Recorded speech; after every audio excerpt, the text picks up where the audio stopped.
We are all here because we are aware of the profound impacts that ACEs and toxic stress have on children in our communities. The impacts of ACEs aren't just seen in the doctor's office. We see them in the classroom, on the street, in our jails, and on the news. We see the effects among our friends and our families. How do we build an ecosystem of ACEs-informed care? How do we go from hands in the air to boots on the ground? We are charged with making sure that children are healthy today, but more importantly, we are charged with making sure that children are healthy tomorrow.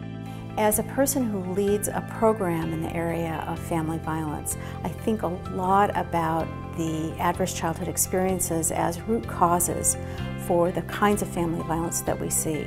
And what this science allows us to do is realize how linked we are, how our fates are shared, and that we could have a collective vision.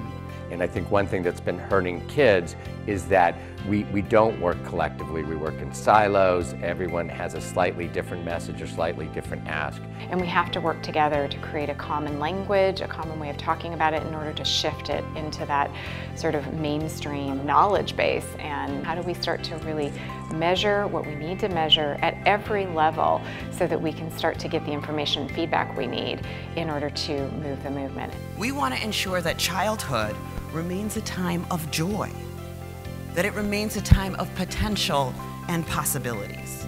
And that is why we need prevention, early detection, and effective treatment.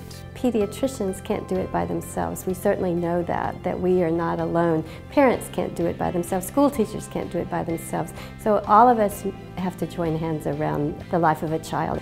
And then having a conference with these three pillars, which are really to build community, to think about how do we advance the science and advance the practice, and then how do you inspire action.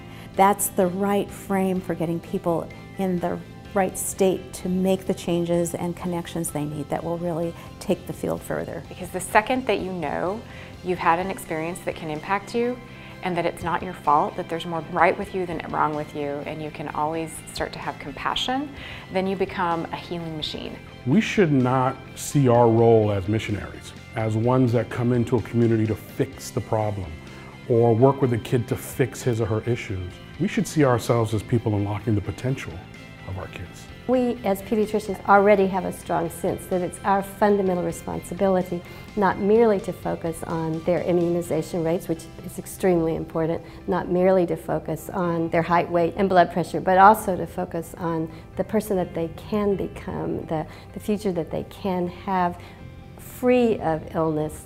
Together, we can break the intergenerational cycle of adversity. It's up to us. The right people are in this room right now. Let's get started.